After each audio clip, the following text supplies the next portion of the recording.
So now we are on Luke 14. Luke 14.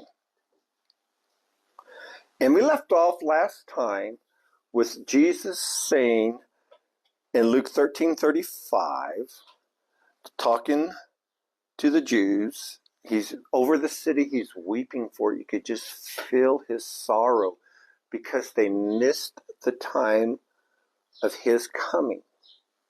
Now, should they had known that exact day? Well, let me give you a clue. Right above my front door is Psalms 118. You remember that scripture? This is the day that the Lord has made. And usually in church service, we go up there and quote that, hey, this is the day that the Lord has made, right? It refers to one particular day. The day he rode into Jerusalem. You have to read it in context. That was the day that the Lord has made. Now, you can use it in a general way and always rejoice in days that God made, right? But it's talking about that one particular day when he rode into Jerusalem. According to Jesus, he kind of sounded like he expected the Jews that they should have known that day. And you know why they should know it? Daniel's 70 weeks prophecy. From the going forth of a decree to rebuild and restore Jerusalem will be 69 weeks until Mashiach Nagi, or Messiah the Prince. So if you went from that decree that, and a lot of people pin it down to March 14th, 445 BC, and you go exactly 69 weeks of years, or 483 years, you end up, according to some calculations, April 6th, 32 AD, which is Psalms 118:24, which is the day that Jesus wept over Jerusalem. If you had only known what makes for peace in this day. In other words, you guys should have known that. And if they had studied prophecy, they would have known it. He expected the Jews to know and understand that this was the day that he would arrive and present. Not that he wasn't there before. He was there for like some 30 years, right? But it was a special day in which he would present himself as king. Every other time they tried to take him away and make him the king, he wouldn't allow it. But this was the day where he presented himself, and they would either take him or reject him. And his conclusion is right here. Behold, this is the last verse in chapter 13. Behold, your house is left to you desolate. I say to you, you will not see me until the time comes when you say, blessed is he who comes in the name of the Lord. So they will not see him again until they say, blessed is he who comes in the name of the Lord, talking about Jesus. In other words, they realize Jesus or Yeshua, that was the Messiah. And then Jesus will return. But they got to say that. Is it any wonder that Satan is trying to destroy the Jewish people? Not at all. Because if they're not around to say that, he can't come back. You see that? They have to exist for him to come back and for there to be a millennial kingdom. So good luck, whole world, trying to eliminate the Jews. You're not going to do it. You're not going to do it. In fact, Zechariah 12 and 14, I believe, say that the whole world is going to be against the Jews and Israel. And guess who wins? It's not the whole world. Okay, and when it says the whole world, does that include us? I would think so, right? I fully believe this, that God can take care of his people. Do you guys believe that? I do. I'm not kidding you, I do. And I have two small sons that I love dearly. And I truly believe that me with half of a left arm, okay, and my hokey little things, that God can use that to protect, okay, this place. And that's what I say, when you prep and prepare, that's great. But there's one prepping you cannot miss. You know what it is? Prayer barrier around your residence. Put stars around that. Yeah, get the dry good foods and all that other stuff and protection. But the one thing you can't miss is a prayer barrier. And do you put up that prayer barrier the day that everybody falls apart? Everything falls apart? No. You start now, today. You start getting into spiritual battle today. And you start putting it up. You start giving. And here's an easy thing to do. Like this house, I did years ago, and I redid it like just a couple years ago. I just said, Lord, this is your house, not mine. I don't own this. In fact, you just tell me what to do with it, and I don't have permission to say no, because it's your house. Now, if this is God's house, and it's not mine, if it really is God's house and I gave it to him in my heart, then it's his responsibility to take care of it, right? You see how that works? So, but also, I got to really give it to him. Luke 14, verse 1.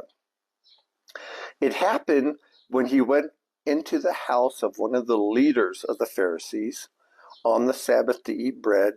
They were watching him closely. Now, that means to scrutinize and really examine closely, because back in Luke 11, at the end of the chapters, Luke 11, verses 53 and 54, it says, when Jesus left there, the scribes and the Pharisees began to be very hostile and to question him closely on many subjects, plotting against him to catch him in something he might say. So are they inviting him over to lunch so that he could have a leisurely lunch with them? No. What are they doing? They're setting him up. And in fact, verse 2, and there in front of him was a man suffering from dropsy. Okay, or dropsy, however you pronounce it.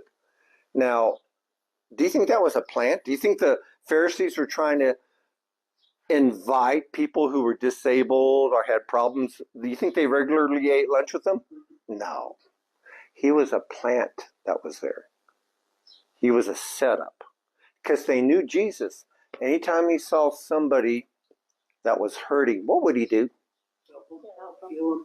It was always compassion, right?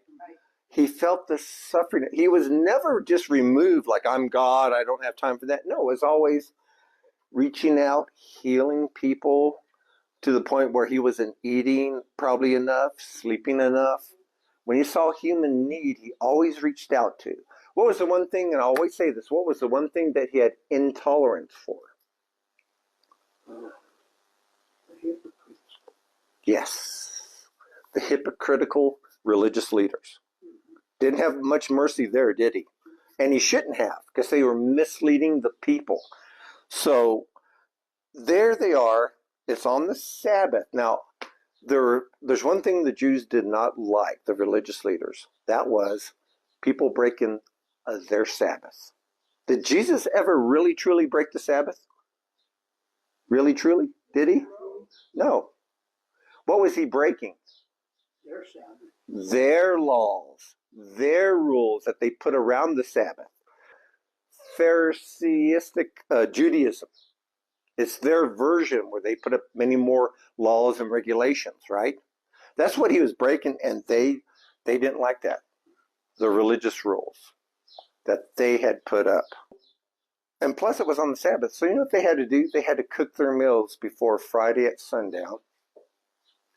And then they had to find a way to keep it warm without cooking it from Friday sundown until Saturday the next day when he came over. All a part of their rules. It doesn't say anything about that in the law. Okay? But they had to keep their little regulations, just like the washing of hands. Remember we talked about that? They were surprised he didn't ceremonially wash his hands. Had nothing to do with hygiene. You have to get like half a shell of water or whatever, let it drip down here, then you put it on another way. But they were it was just kind of silly, all their rules. Now, verse 3. And Jesus answered and spoke to the lawyers and Pharisees, saying, is it lawful to heal on the Sabbath or not? Well, according to the Torah, was it lawful to heal on the Sabbath? Could you heal on the Sabbath? According to God's word. Could you heal on the Sabbath? Could you heal somebody? Well, it doesn't really speak to it. You just could. It was just a day of rest with no labor. Well, when Jesus says be healed, that's not a lot of labor for him, is it? No. No. So, but according to their rules, if somebody was dying, you could stop them from dying. But you couldn't promote healing on the Sabbath. Isn't that silly? You couldn't promote healing on the Sabbath. But if he's dying, yeah, you could stop him from dying. Well, he's going to point out their silliness here. And when he does, because this is not the first confrontation, because back in Luke 6, okay, remember the guy with the withered hand? And he went in the synagogue and he said, stretch out your hand. And he did. And Jesus said to them, I ask you, is it lawful to do good or to do harm on the Sabbath, to save a life or to destroy it? That's a good way of putting it. Because that poor guy, who knows how long he had that withered hand. And Jesus healed him. You think everybody would be rejoicing, right? No, not the religious leaders. It broke their little rules. Okay? I'm trying to restrain here. Well, I could always cut it out on my YouTube. So there's one church that I was going to teach the prophecy class in. The one that became Tuesday, actually. And what I was met with was, according to section 3, book 3, paragraph 5, and line number 2, you have not gone through the discipleship and you cannot, be teaching here. It's like, well, okay, that's fine, which actually turned out to be God's will anyway. Okay. And again, don't think you know what church it is. But it was just the little rules they had. They knew me. They knew what I was teaching. In fact, I put almost all of it in front of the pastor there. But it didn't go along with their little rules and regulations. And I don't know. It's just what we have today. So he's asking them, he said to the lawyers and the Pharisees, is it lawful to heal on the Sabbath or not? Well, there's no law against it. And what better day to heal a man than on the Sabbath? In fact, the way the Jews looked at it was 6,000 years of human history. And then the seventh 1,000 year would be the Messianic kingdom or millennial kingdom. And that was a time of healing mankind.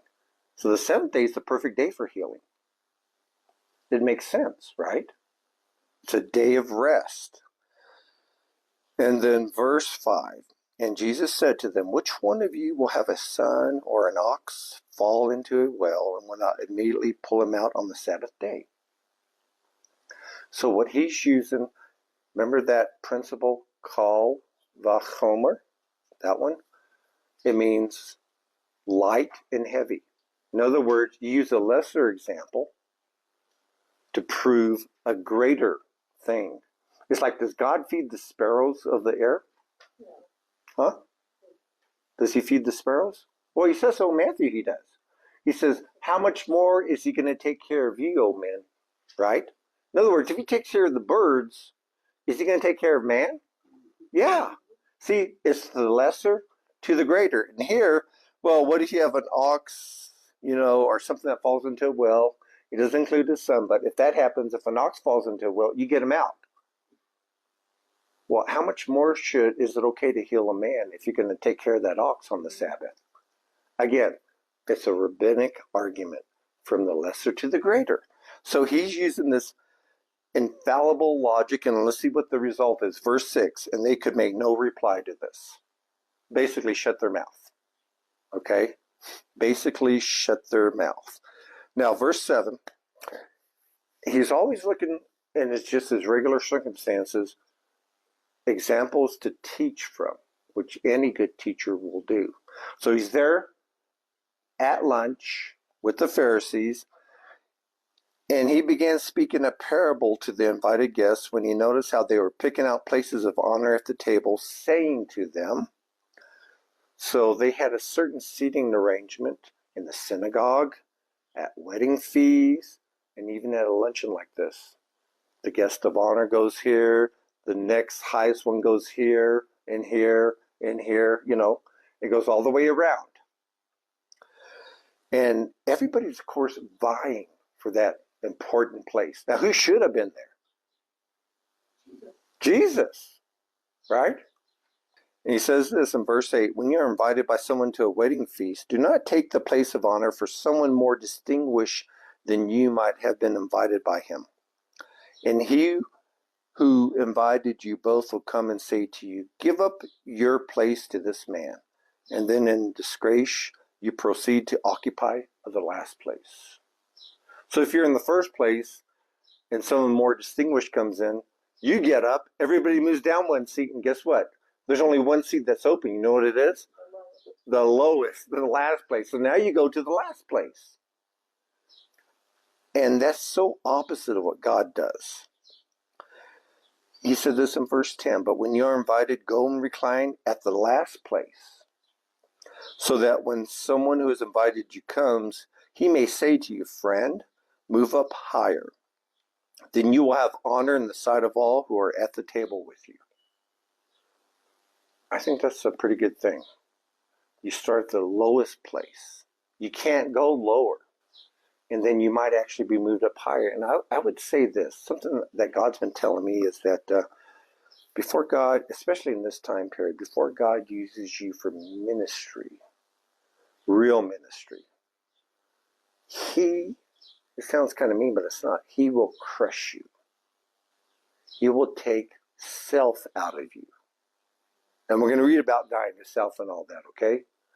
He will crush you. And it's the best thing that will ever happen to you. Seriously. Because then your focus goes from self to what? To God. From self to God. Remember I talked about we have I problems? I, me. That's our I problem. I could sum up the last couple years of my life by saying this. What I have found out, and this is not Christianese, there's a way that this is Christianese, and everybody's going to say, okay, yeah, that's right, brother. But listen, it's all about him. It's not about me. And in fact, I was listening to this podcast today where somebody was saying that they read through the Bible and they were like, I didn't really like that. And then they went to their pastor. And their pastor said, well, you know what? Try something different. You're putting yourself in each of those verses. Put Jesus there and make the focus him. And she got about halfway through and she was like, wow. It totally changed everything when he was the center. And she found out it was really all about him, not about her. Now, along the way, obviously, Jesus takes care of us. So here's the principle. Verse 11. For everyone who exalts himself will be humbled, and he who humbles himself will be exalted. Wow. Now, I could really go off on that one. I'll try not too much to. It says this in Romans 3:20. By the works of the law, no flesh shall be justified in his sight. How can you exalt yourself in the presence of God? Right? It's a joke, isn't it? It's a joke. So do you think he's impressed when we move up the ladder or we exalt ourselves? No, he's not. He's going to tell us what impresses him. This is Isaiah 57:15. Might as well write some of this down. So we talked about Romans, what is that, 3:20? Okay, now here's what impresses God. Isaiah 57:15. Listen to this. It's an amazing verse if you really listen. For thus says the high and exalted one, this is God talking, who lives forever, whose name is holy.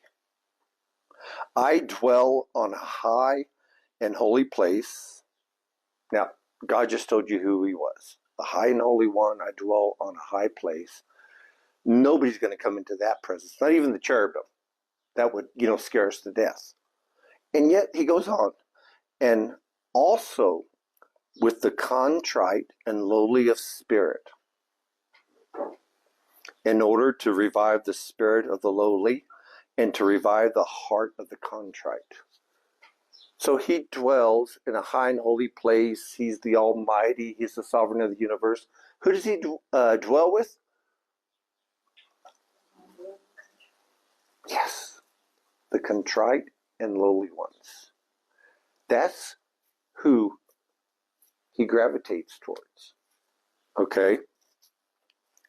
Psalms 138:6. All right? Psalms 138:6 says this. For though the Lord is exalted, now that would be an understatement, yet he regards the lowly, but the haughty he knows from afar. If you're proud, he just knows you from a distance. But if you're lowly, what does he do?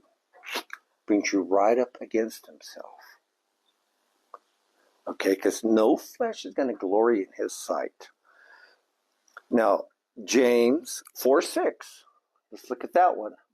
James 4:6. But he gives a greater grace. Therefore, it says, God is opposed to the proud, but gives grace to the humble. That's how you get grace from God. You say, but isn't that unearned? Yes, it is. But he gives it to the humble, to the lowly, to the contrite. But if you're going to exalt yourself, forget it. And lastly, 1 Peter 5:5-6. I think this will all drive home the point very good. You younger men likewise be subject to your elders, and all of you clothe yourselves with humility towards one another. For God is opposed to the proud, but gives grace to the humble. Therefore, humble yourselves under the mighty hand of God, that he may exalt you at the proper time. So he not only gives grace to the humble, he's going to exalt you. Okay, big difference between you exalting yourself and God exalting you. So it's a biblical principle all the way from the Old Testament to the New. If you're proud and you exalt yourself, he's opposed to you. And I don't want God opposed to me. And there's moments in my life that, probably more than moments, okay, I'm lying. There's a lot of times in my life that I start feeling myself getting lifted up, and God has a way of humbling me. You guys ever experience that? We start getting a little bit proud, and then God, and he does it out of love for us, right? It's not being mean. It's just like a little ant right there saying, you know, he's shaking his fist at me or something. That's a joke. How much more when we think we're mighty and stuff. Now, who's coming on the scene soon that's proud, boastful, has a big mouth, is going to blaspheme God? The Antichrist. He's the embodiment of this proudness, okay? What was the condemnation of the devil?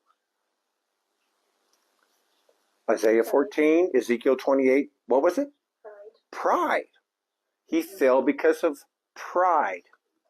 Remember the 5 I wills from Isaiah 14? I will do this. I will exalt my throne above, gods and all this other stuff. Pride. So that just happens to be a special sin that God has a special hatred for. So when you're proud, you're associating yourself with the devil. You're saying, I'm following after him. What was Jesus? Was he proud? Now, he could have been. He was God, right? If anybody could have been, it was him. But what was he? He was meek and lowly and humble.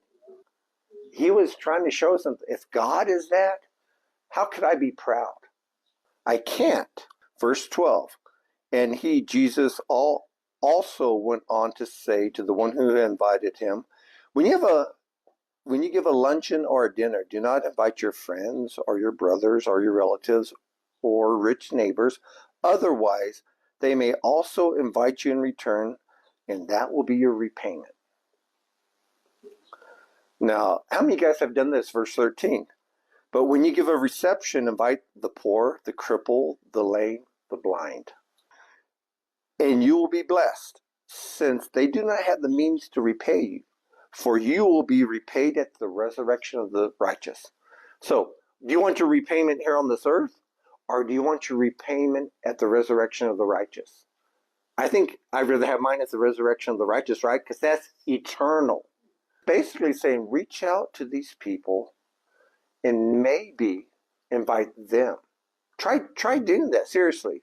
It's like, oh man, but they're smelly and they're going to maybe come in and steal stuff, all that. And, there are obviously some things you have to safeguard and use common sense with. But really, do you see where all this is going? Proud religious leaders, he's putting them down.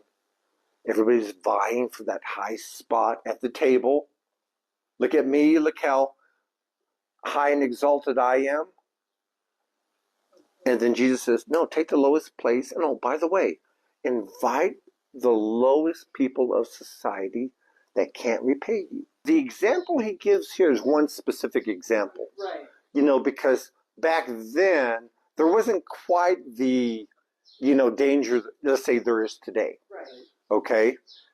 But can this be manifested? Will you reach out to the poor and lowly in other ways? Yeah. So I think the principle is reach out to the poor and lowly.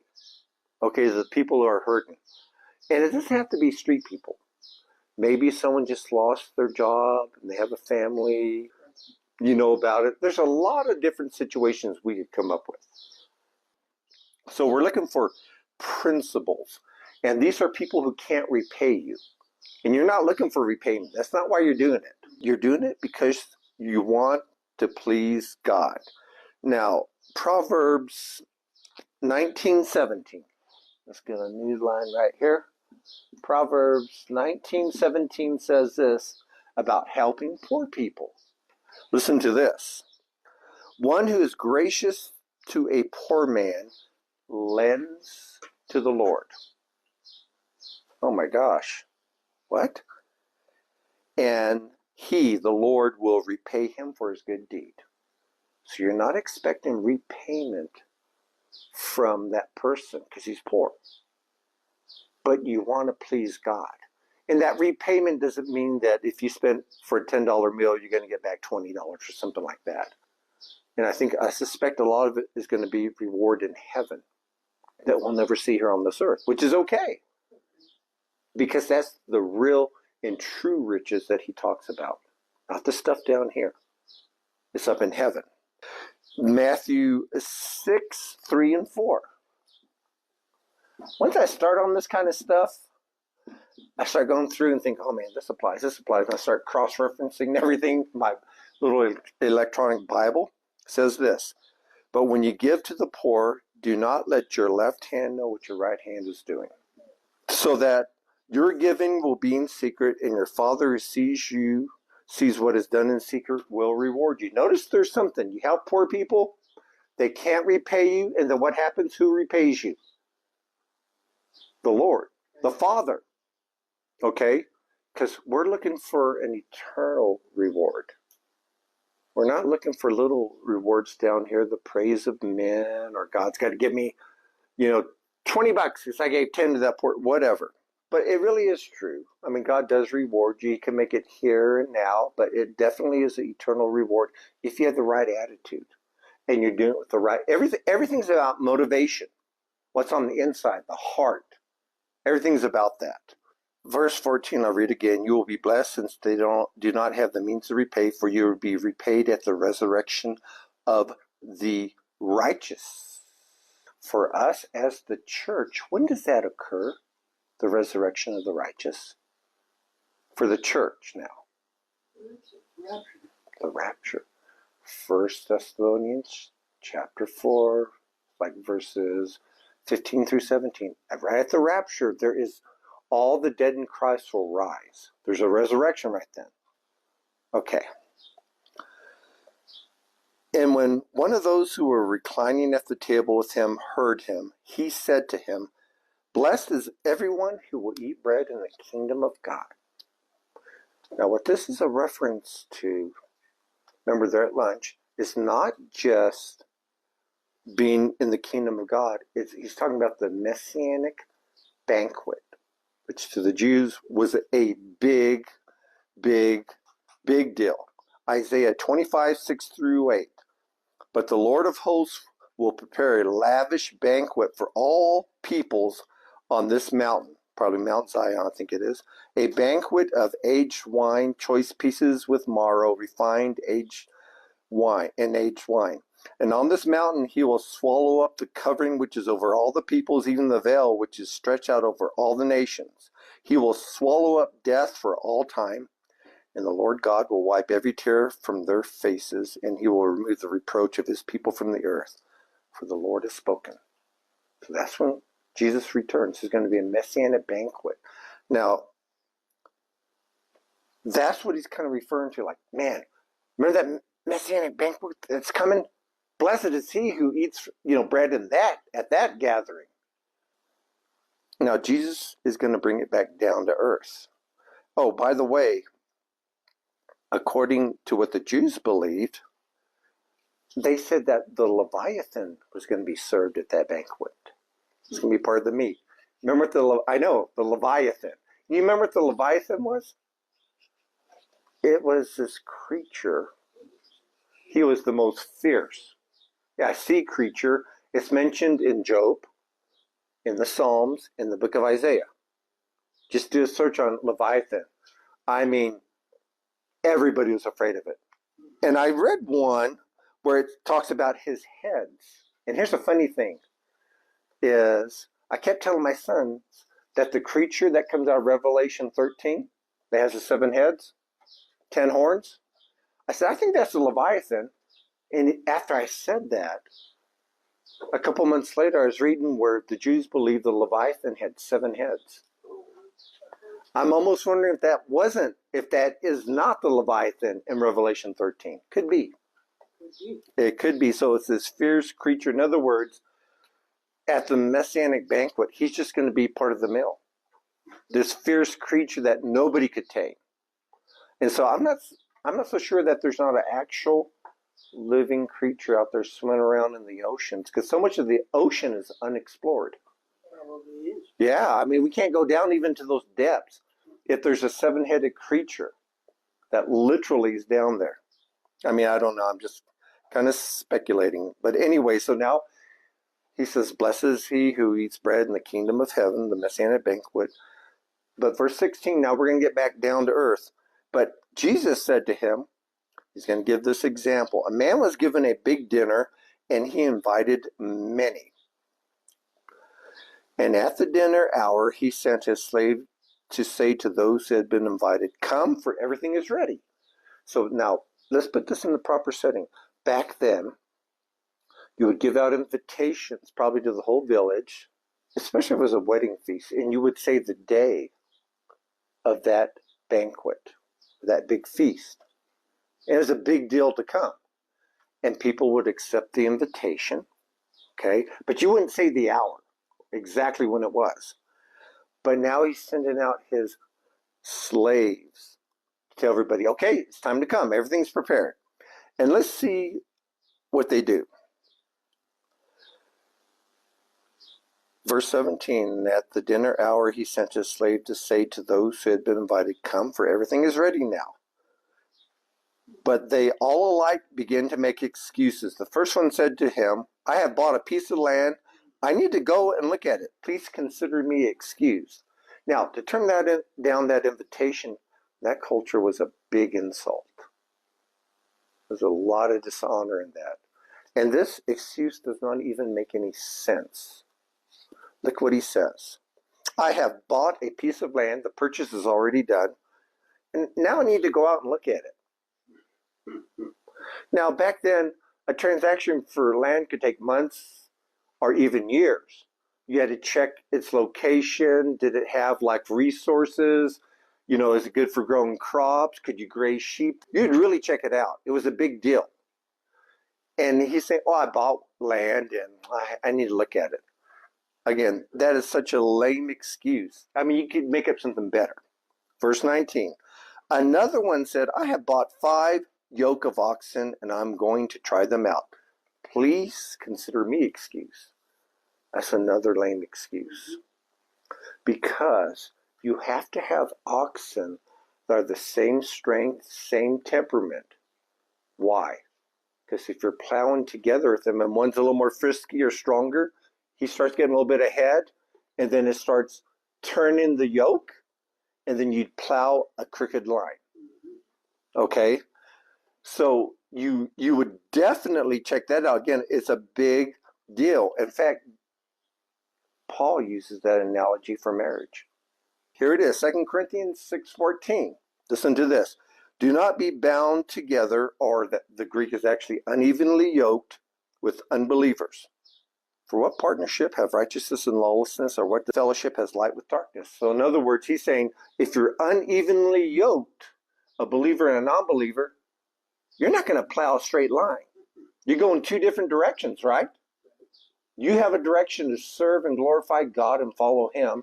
They have a direction to, hey, let's have fun. Let's be in the world. Let's follow our pleasures and all that. Yeah, it's totally different goals, and so the line you plow it's going to be all over the place.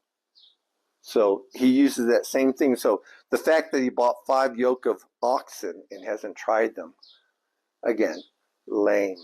Give him a lot of dishonor to the host, who made a big deal for this meal. And it wasn't like you could eat meat every day in that culture or get a meal like that. Verse 20. And another one said, I have married a wife, and for that reason I cannot come. What? What in the world? In fact, it would be the wife who'd be saying, honey, let's go, right? So that's not even a reason. Now, if you got married, you had like a 1-year exemption from warfare and some other stuff. But to go to a banquet, right? Again, doesn't make sense. Does not make any sense. So you have very lame excuses, dishonoring the host, inviting them to this big banquet. In the same way, Jesus is inviting the Jews, the Jewish leaders of the banquet, but they're making lame excuses on why they can't come. Out of the graciousness, here's what the host does. You ready? And the slave came back and reported this to his master. Then the head of the household became angry and said to his slave, go out at once into the streets, into the lanes of the city, and bring in here the poor, the crippled, and the blind, and the lame. Wait a minute. That refers back to verse 13, where he says, when you give a reception, right, who do you invite? The poor, the crippled, the lame, and the blind. Now you have this parable, this big wedding feast, and the ones who were invited didn't come. So who does he invite? The poor, the crippled, the blind, and the lame. And is that what Jesus did when he came? Yeah. It was the common people who heard him gladly. It was the religious leaders who were too concerned about their place of honor and their little rules that couldn't accept what he was doing. I have a feeling if Jesus came today, you think the same thing would happen? Probably. He'd probably be kicked out of the pulpit of most churches. I know, isn't that sad? But think about it. Think about what the churches are preaching and stuff. All right. Or if John the Baptist got up in the pulpit, you brood of vipers! Okay, you're out. We need something positive here. All right, I've had enough fun. Verse 22. And the slave said, Master, what you commanded has been done, and there's still room. And the master said to his slave, go into the highways and along the hedges and compel them to come into my house so that it may be filled. For I tell you that none of the men who are invited shall taste of my dinner. So that's just Jesus' warning. There's going to come a time in judgment where they say, Lord, Lord, didn't we, we were there when you were there. Didn't we do all these great things? And he says, I never knew you. Away from me. You're not coming to the banquet. Yeah, that's got to be, you talk about the definition of a sinking feeling. Oh my gosh. That would be it. Okay, so now he's warning them. And now I'll add in a little thing that happened to me this morning on the way to work. I was thinking, Lord, I can't teach your word. And I'm serious. I was so serious. It's like, I can't. Right then on the radio, it said this, for consider your calling, brethren, that there's not many wise according to the flesh, not many mighty, not many noble. But God has chosen the foolish things of the world to shame the wise, and God has chosen the weak things of the world to shame the things that are strong. And the base things of the world and the despised, God has chosen the things that are not, so that he may nullify the things that are. And I heard that, and I was like, God was really speaking to me. So I get to work. I turn on the computer. I usually listen to Christian broadcasts.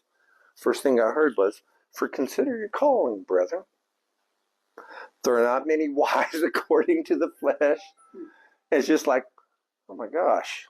I think God's trying to tell me something. And then I get to this verse as I'm reviewing for this teaching. It's like, okay, that's where that verse goes. Right there. Because he's looking for the contrite and lowly. And believe me, I'm still trying to get there. I got too much pride in me.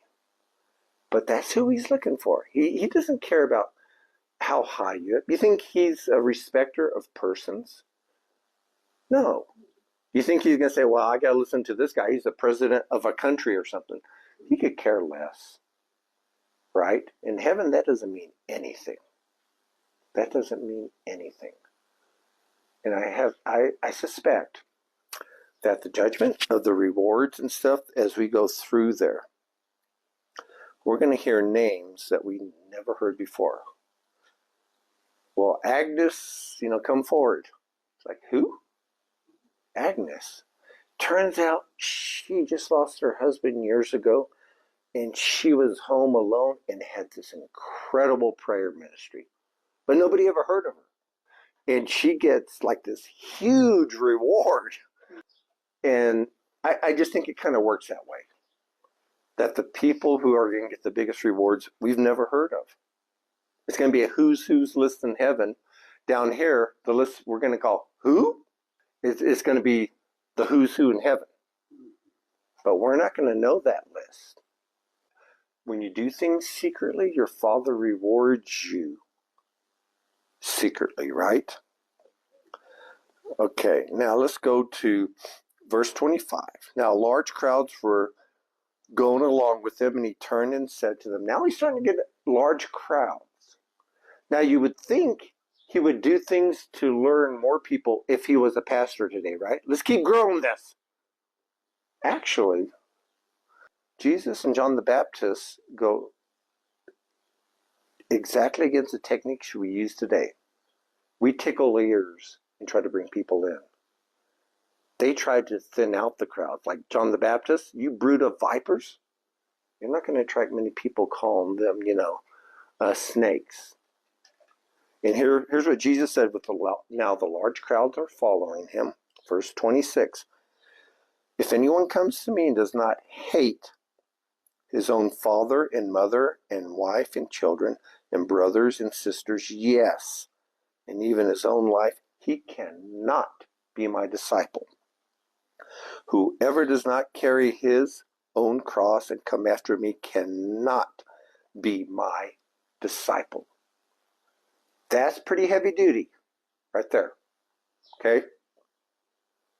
In other words, you got to count the cost. Now, when he says to hate your wife, then later in Ephesians, we're told by Paul to husbands are to love their wives. Is there a contradiction there? No. It's in the Hebrew, that's a comparative word. In other words, he's saying, I got to be so far number one that there's not even a number two. That the next person that you love on this earth, your love for me has to look like your love for them look like hate. That's what he's saying. He doesn't mean for you to hate them. Okay? He means comparatively. And he's going to give two examples of putting him first. Verse 28. For which one of you, when he wants to build a tower, does not first sit down and calculate the cost to see if he has enough to complete it? Otherwise, when he has laid a foundation and is not able to finish, all who observe it will begin to ridicule him, saying, this man has begun to build and is not able to finish. Building the tower, calculating the cost. So he starts a tower and he's not able to finish it. But he laid the foundation. Let's go to the next example, verse 31, then we'll break it down. Or what king, when he sets out to meet another king in battle, will not first sit down and consider whether he is strong enough with 10,000 men to encounter the one coming against him with 20,000? Or else, while the other is still far away, he sends a delegation and asks for terms of peace. So what is he saying here? It seems like in the tower example, the guy wanted the tower, but he just miscalculated the cost. Is it his fault that he comes up short? Not really. So it seems like something beyond his control. The same thing with a king that has 10,000 men with 20,000 coming at him. It's not his fault that he has 10,000. And so he's got to ask for terms of peace. So it seems like two unfair examples. It's like, but it's really not. And I'll tell you why. And it's because in the first example, when he builds the tower, he's not able to finish it. And they're saying, hey, this man built and he's not able to finish it. Here's why. He didn't give it all. He only allocated a certain amount for that tower. What's Jesus saying in this example? You got to give it all. You see what I'm saying? So let's say the tower cost, he thought it was going to cost 20,000. He allocated 20,000. Ended up cost 35,000. But he had that money. He just wasn't willing to put it all into that tower. That's why he wasn't able to finish. Okay, I know you guys probably never heard that interpretation before. Okay, but I'm going to go on and I'm going to prove it to you. And then the king went out into battle with 10,000 men, with someone coming against him with 20,000 again. That's the only part of his army, 10,000, that he allocated. He wasn't willing to put his whole army out there for whatever reason. So when he asks for terms of peace, what he means is compromise.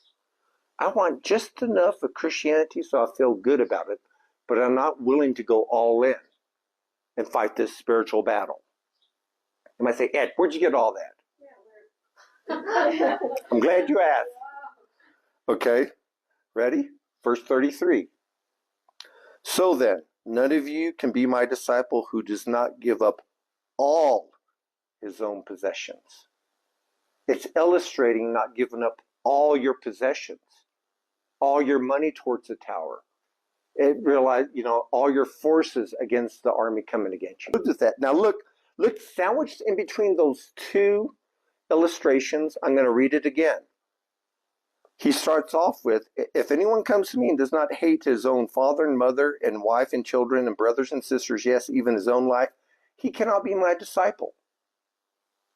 Whoever does not carry his own cross and come after me cannot be my disciple. In other words, you got to give it all up. Your relationships that were so dear to you, you got to put in second place now.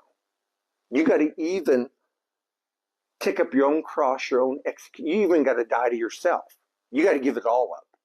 Then he gives two illustrations where the people fall short. And then he ends with, so none of you can be my disciple who does not give up all his own possessions, even himself and his relationships. In other words, in both these illustrations, they're not going all the way. They could. Does that make sense now? That's what makes it clear that. Yeah. See, it's sandwiched in between those two things. It's how important it is to you. Yes. Okay, exactly. What are you willing to give up? See, here in this culture, it's kind of a social, or it was in the past. It's becoming less and less. It's a sociably acceptable thing to go to church. You do a little Sunday thing. You do your homage to God. But the rest of the week belongs to you, right? Not quite. You're not doing God any favors by going to church.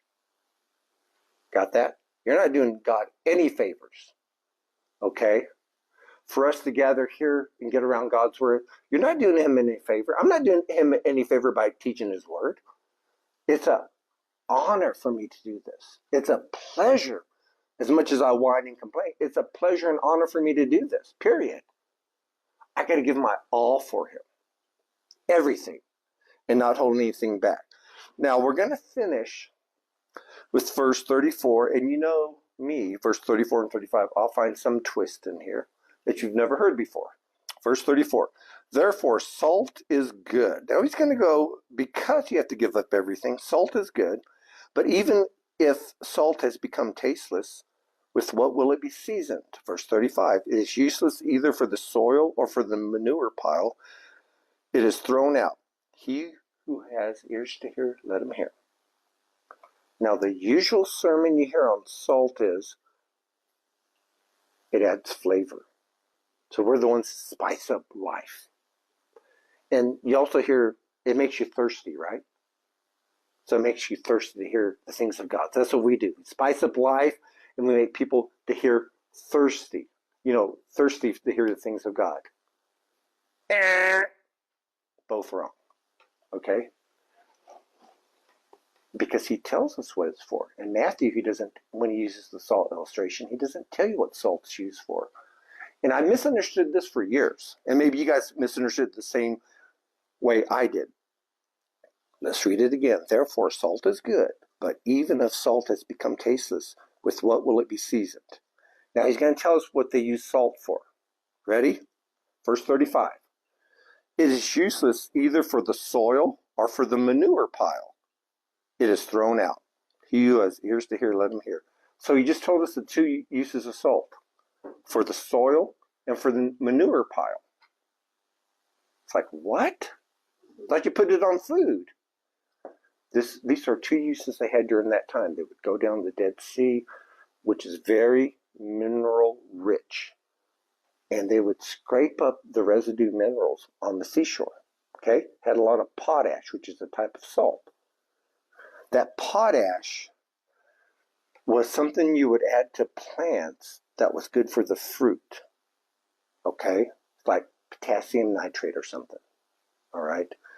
And you would use it to cause like the trees and stuff to grow.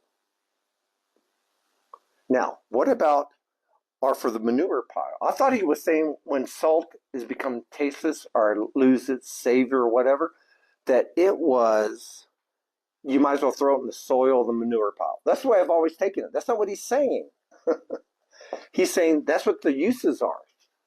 What's the other use? Well, now we're going to go to the backyard. There's a heap of dirt at the end of your yard. That's where you did it. And next to it was a box of salt. And you would sprinkle that salt on the manure. And guess what it would do? Kill the bacteria. Okay? So it does two things. It causes the growth of good things. And it inhibits and stops the growth of bad things. Do you see that? Okay. Now, when it says when salt has become tasteless, or when salt loses its saltiness, how does a salt lose its saltiness? If it's sodium chloride, it's always sodium chloride, right? Mm-hmm. It's because of the impurities that get mixed in. Then it loses. So we as Christians, when we let the impurities in the world change us instead of us changing the world, what happens? We lose our saltiness. Get it? It's when salt mixes with impurities that it loses its saltiness. So if we start following the world more than we follow God, we're no longer salt. We no longer inhibit the growth of bad things and promote the growth of good things, okay, around us. So that's what we are in this world. When we finally give it all to Jesus, we won't lose our saltiness. We make that full commitment that he's talking about here. We don't have those impurities in our life. Not that we're sin-free. I'm not saying that. I'm saying when we're really trying to follow Jesus and pursuing him, then we have that purity. Then we start performing our function as salt. And that's fine. Salt does create a thirst. Salt does, is a preservative, on meats and stuff. Yeah, we can use that too. It has a lot of uses. I'm just saying the primary usage here is those two, for the soil to allow growth and for the manure pile to inhibit the growth of bacteria and bad things. Okay?